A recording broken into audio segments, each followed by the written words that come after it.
दोस्तों, बार बार संकेत देने के बाद भी शिष्य गुरु की बात टालता रहा और देखते ही देखते एक दिन शिष्य और उन गुरु की जान पर बन आई। शिष्य ने गुरु से कहा, हे गुरुवर, ये मेरी गलती है और मेरी ही गलती के कारण ये सब हो रहा है।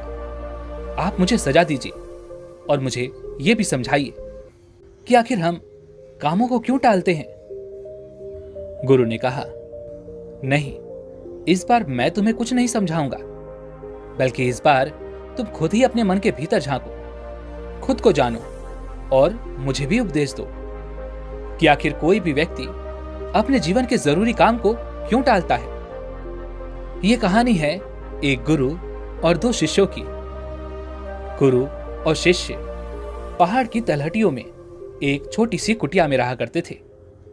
एक दिन उन गुरु ने अपने दोनों शिष्यों को अपने पास बुलाया और उनसे कहने लगे, देखो, हमारे पास जो चावल है वो बहुत जल्द खत्म होने वाला है और बहुत ही जल्द वर्षा का मौसम भी आने वाला है। इसलिए मैं चाहता हूं कि तुम दोनों कल ही गांव के लिए निकल पड़ो और वहां से चावल खरीद कर लाओ।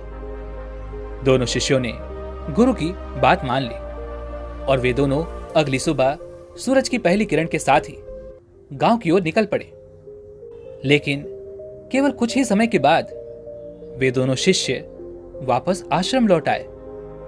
आश्रम आने के बाद उन गुरु ने अपने उन दोनों शिष्यों से कहा, क्या बात है, तुम दोनों इतनी जल्दी कैसे लौट आए? क्या तुमने चावल लाया? इस पर उन दोनों शिष्यों ने ना में सर हिलाते हुए कहा, नहीं।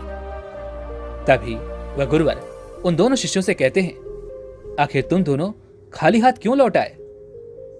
तभी उन दोनों में से एक शिष्य कहता है, हे गुरुवर, गांव की ओर जाने के लिए जो नदी हमें पार करनी पड़ती है, जिस पर जो पुल बनाया गया है, वह लकड़ी का पुल पूरी तरह से झरझर हो चुका है। यदि हम उस पर चलकर जाएंगे तो इससे बहुत खतरा हो सकता है, हमारी जान भी जा सकती है। तभी वह गुरुवर उन दोनों शिष्यों से कहते हैं, तो क्या तुम किसी और रास्ते से गांव की ओर नहीं जा सकते थे? इस पर पहला शिष्य उन गुरु की इस बात का जवाब देते हुए कहता है, हे गुरुवर, दूसरा रास्ता बहुत लंबा और बहुत कठिन है और रास्ते में मैंने कई लोगों को यह कहते हुए भी सुना है कि उस पुल की मरम्मत बहुत जल्द ही हो जाएगी और मुझे तो यही लगता है कि हमें पुल के ठीक होने का इंतजार करना ही चाहिए। पहले शिष्य का जवाब सुनकर उन गुरु ने अपने दूसरे शिष्य की तरफ देखा, जो बिल्कुल चुपचाप खड़ा था और वह अपने गुरु की किसी भी बात का कोई जवाब नहीं दे रहा था, क्योंकि अब भी वह इस समस्या के समाधान के बारे में सोच रहा था। कुछ दिन ऐसे ही बीत गए। तभी एक दिन फिर से उन गुरुवर ने अपने दोनों शिष्यों से कहा, देखो, चावल बहुत जल्द खत्म होने वाले हैं, तुम दोनों को गांव की ओर निकलना चाहिए और जल्द से जल्द गांव से चावल लेकर आना चाहिए, अन्यथा हम सभी को भूखा ही सोना पड़ जाएगा। उन गुरु की आज्ञा पाकर वे दोनों शिष्य अगले ही दिन फिर से गांव की ओर निकल पड़ते हैं। कुछ ही देर बाद पहला शिष्य वापस लौट आया। जब उन गुरु ने उसके वापस आने का कारण पूछा, तब वह शिष्य उन गुरु से कहता है, हे गुरुवर, अभी तक पुल की मरम्मत का काम पूरा नहीं हुआ है और वहां के आसपास के लोग यही कह रहे हैं कि पुल की मरम्मत का काम जल्द ही पूरा हो जाएगा, क्योंकि पुल बनने का कार्य शुरू हो चुका है। इसलिए मुझे लगता है कि हमें और थोड़ा सा इंतजार कर लेना चाहिए। अपने शिष्य के मुख से यह सुनकर वह गुरु उस शिष्य से कहते हैं, तुम्हारा गुरु भाई कहाँ है? वो कहाँ गया? इस पर वह पहला शिष्य जवाब देते हुए कहता है, हे गुरुवर, वह तो लंबे रास्ते की ओर गया है। वह रास्ता बहुत लंबा और कठिन है और सबसे अजीब बात तो यह है कि हमने कभी भी उस रास्ते पर कभी सफर नहीं किया। वो रास्ता हमारे लिए अनजान भी है, जिस कारण उसे कई तरह की परेशानियां भी उठानी पड़ सकती हैं। वह तो बेवजह ही परेशान हो रहा है। बस 2 से 3 दिनों में पुल का काम खत्म हो जाएगा और फिर मैं खुद जाकर गांव से चावल लेकर आ जाऊंगा। पहले शिष्य के मुख से ये सारी बातें सुनकर वह गुरु चुपचाप रहे। उन्होंने उससे कुछ भी ना कहा और देखते ही देखते कुछ दिन और बीत गए। करीब 3 दिनों के बाद आखिरकार वो दिन भी आ गया जब चावल पूरी तरह से खत्म हो चुके थे। तभी उन गुरु ने अपने उस पहले शिष्य से कहा, तुम अभी के अभी जाओ, अन्यथा इस बरसात के मौसम में हमें भूखे पेट ही सोना पड़ेगा। उस शिष्य ने गुरु की बात मानी। वह तुरंत ही गांव की ओर चल पड़ा और कुछ ही देर के बाद वह शिष्य वापस लौट आया। जब उन गुरु ने उस शिष्य से वापस आने का कारण पूछा तो इस पर वह शिष्य उदास स्वरों में उन गुरु से कहता है, हे गुरुवर, मुझे क्षमा करें। पुल तो पूरी तरह से बनकर तैयार था, लेकिन इतनी बारिश के कारण वह पुल फिर से टूट गया। उस नदी में बाढ़ आ चुकी है, चारों तरफ केवल पानी ही पानी है। और सुनने में तो यह भी आ रहा है कि जिस लंबे रास्ते की आप बात कर रहे थे, वह लंबा रास्ता भी पानी के कारण पूरी तरह से बंद हो चुका है। हे गुरुवर, मुझे क्षमा करें, मेरे ही कारण आज आपको भूखा सोना पड़ेगा। उस रात वह शिष्य और गुरुवर दोनों ही भूखे सो गए और उस दिन के करीब 2 दिनों बाद वह दूसरा शिष्य गांव से वापस लौट आया। वह शिष्य अपने साथ चावल के साथ और भी बाकी सामान भी लेकर आया था। यह देख पहला शिष्य तुरंत दौड़ता हुआ उन गुरु के पास गया और उनसे कहने लगा, हे गुरुवर, मुझे क्षमा करें, लेकिन मेरी ही गलती के कारण आपको 2 रातों तक भूखा सोना पड़ा। लेकिन अब ऐसा नहीं होगा। मेरा गुरु भाई आ चुका है और वह अपने साथ चावल और अन्य बाकी सामग्री भी लेकर आया है। यदि वह जल्दी ही न लौटता तो बहुत मुसीबत उठानी पड़ जाती। हे गुरुवर, मुझसे बहुत बड़ी गलती हो गई, मुझे सजा दीजिए, मुझे उपदेश दीजिए। इस पर वह गुरुवर मुस्कुराने लगे और अपने उस पहले शिष्य से कहते हैं, कम से कम तुम्हें अपनी गलती का एहसास है, इससे बड़ी बात और कोई नहीं हो सकती। इसलिए अब तुम खुद ही अपनी गलती के बारे में सोचो और ध्यान रहे कि इस बारे में अत्यंत गहराई से सोचना। आखिर क्यों तुम इतना जरूरी काम टालते रहे? आखिर एक इंसान का मन जरूरी कामों को क्यों टालता रहता है? और जब तुम इस प्रश्न का जवाब जान लो, तब तुम मुझे उपदेश देना। यही तुम्हारी शिक्षा और यही तुम्हारा प्रायश्चित होगा। उन गुरु की आज्ञा अनुसार वह पहला शिष्य उस बारे में सोचता रहा। वह पूरी रात सो नहीं पाया। पिछले 10 दिन के अंदर बीती हुई सारी घटनाएं उसकी आंखों के सामने गुजर रही थी। वह यह नहीं समझ पा रहा था कि आखिर उसने इतना जरूरी काम क्यों टाला। यही सोचते सोचते काफी समय बीत गया और आखिरकार उसे गहरी नींद आ गई। जब वह सुबह उठा तो वह सबसे पहले ध्यान करने बैठा। ध्यान करते वक्त जब उसका मन शांत हुआ तो उसके मन में एक दृश्य प्रकट हुआ। उस शिष्य ने देखा जीवन शक्ति अर्थात उसके गुरु, जो उसे बार बार यह संकेत दे रहे थे कि उठो, आगे बढ़ो, इस कार्य को पूरा करो। लेकिन वह तो केवल बाहरी कारण ही देखता रहा, अर्थात वह नदी जिसमें बाढ़ आने के कारण वह पुल पूरी तरह से तहस नहस हो चुका था, जिन पर कभी भी भरोसा नहीं किया जा सकता। वह तो झूठी उम्मीद लगाए बैठा था कि यह पुल जब तैयार हो जाएगा तब वह गांव जाकर चावल ले आएगा। और चावल अर्थात वह समय जो दिन ब दिन घटता जा रहा था।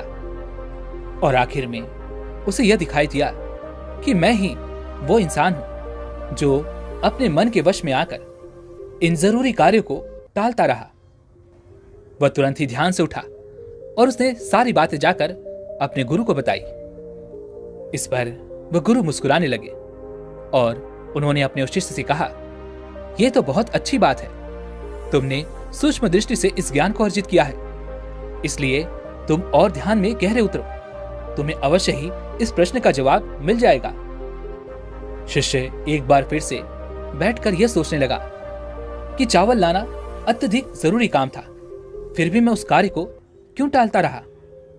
वह शिष्य एक बार फिर से ध्यान में बैठ गया और तब उसने यह महसूस किया कि हमारा बड़बोलापन ही हमारी बुद्धि के विपरीत काम करता है और शांति में ही उत्तर प्रकट होते हैं। अर्थात जब भी हम किसी कार्य को करना चाहते हैं तो उससे पहले हम बाहरी कारण को देखते हैं, क्योंकि हमारा मन बहुत आलसी है और उसे आराम चाहिए, जिस कारण वह तरह तरह की तरकीबें खोजता है, तरह तरह के बहाने खोजता है ताकि हमें वह कार्य ना करना पड़े। और इसी कारण वह तरह तरह के उत्तर भी प्रकट करता है।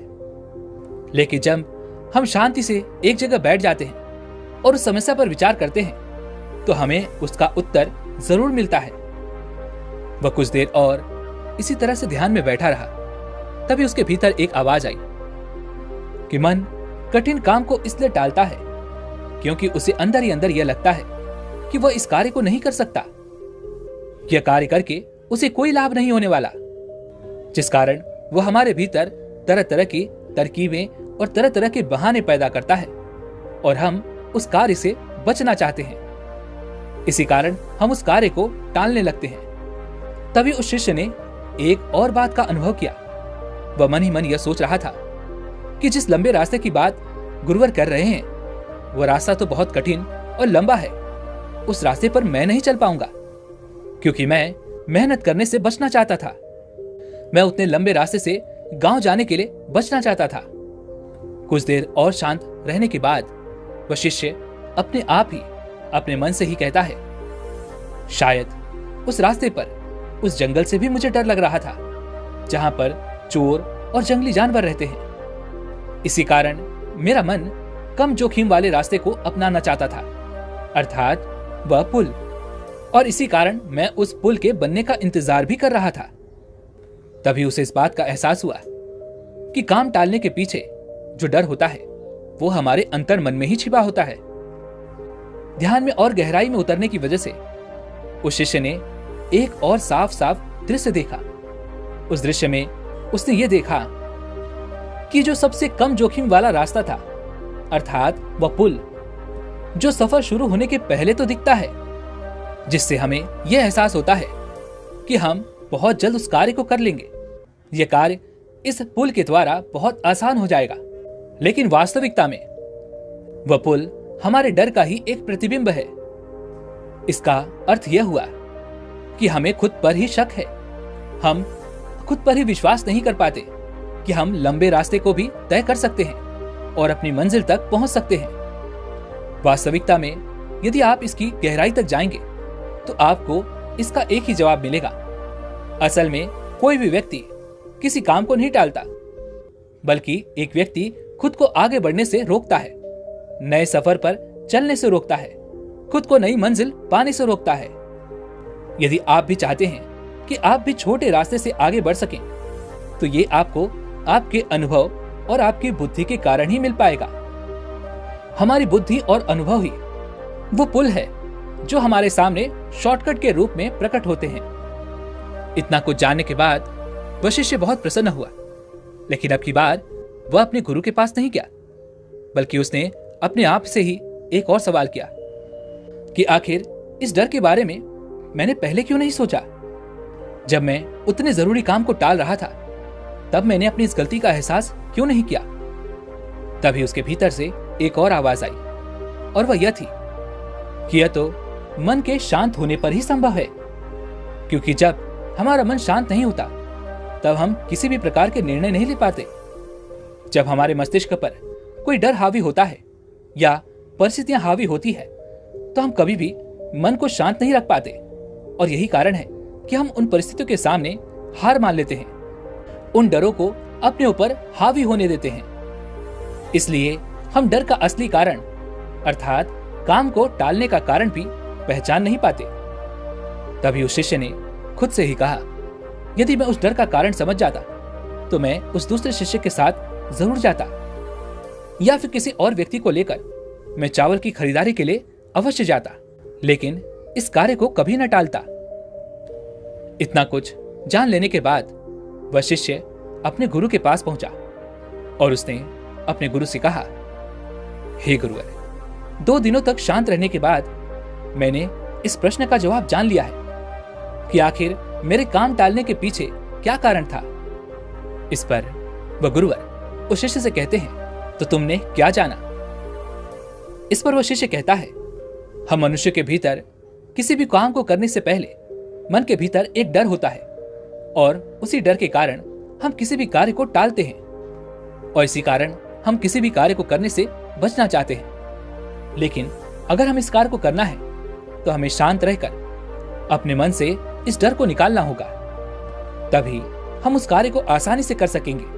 तभी हमारे अंदर वो क्षमता और वो शक्ति भी जागृत होगी जिससे हम बड़ी से बड़ी मंजिल भी प्राप्त कर सकते हैं। इस पर वह गुरु मुस्कुराने लगे और उस शिष्य से कहते हैं, अच्छा तो ठीक है, अब मुझे ये बताओ कि काम टालने की इस आदत से हमें मुक्ति कैसे मिलेगी? गुरु का यह प्रश्न सुनकर वह शिष्य वहीं पर शांत बैठ गया और कुछ देर शांत रहने के बाद उसने गुरु के इस प्रश्न का जवाब देते हुए कहा, हे गुरुवर, डर का असली कारण अहंकार है और जब तक अहंकार है तब तक एक इंसान सीमित अवस्था में ही सोच सकता है और तब तक इसे किसी न किसी प्रकार का डर बना ही रहेगा और इसी कारण कोई भी व्यक्ति अपने आप को खुद ही आगे बढ़ने से रोकता रहेगा। किंतु जितना हमारा मन शांत होता जाएगा उतना ही हम अपनी सांसों के प्रति सचेत होते जाएंगे और उतनी ही आसानी से हम अपने ऊपर हावी हुए उस डर को भी देख पाएंगे और उतनी ही आसानी से हम उस काम को टालने से बच भी पाएंगे। अपने शिष्य के मुख से यह जवाब सुनकर वह गुरु मुस्कुराने लगे। उनके चेहरे पर एक हल्की सी मुस्कान आ गई। उसके बाद वो वहां से चले गए। वह शिष्य भी इस बात से पूरी तरह से संतुष्ट था। वह अपने जवाब से पूरी तरह से संतुष्ट था। उसने उन गुरु को प्रणाम किया और वापस अपने कमरे की ओर चल पड़ा। दोस्तों, जब हमारा अहंकार नियंत्रण में नहीं होता तब हम भी इसी प्रकार की गलतियां करते हैं। तब हम भी डर के साए में जीते हैं।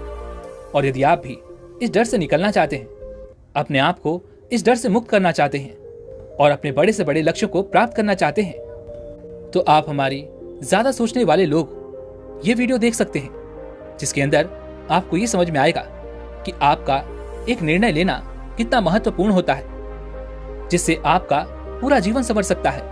आप अत्यधिक सोचने की बीमारी से बच सकते हैं और अपने डर पर काबू पा सकते हैं। इसी के साथ में उम्मीद है कि आपको आज की वीडियो जरूर पसंद आई होगी, तो लाइक और शेयर करने के साथ चैनल को सब्सक्राइब और घंटी बटन को जरूर दबा दीजिएगा। चलिए फिर मिलते हैं ऐसे एक और वीडियो में। तब तक के लिए अपना ख्याल रखें। धन्यवाद।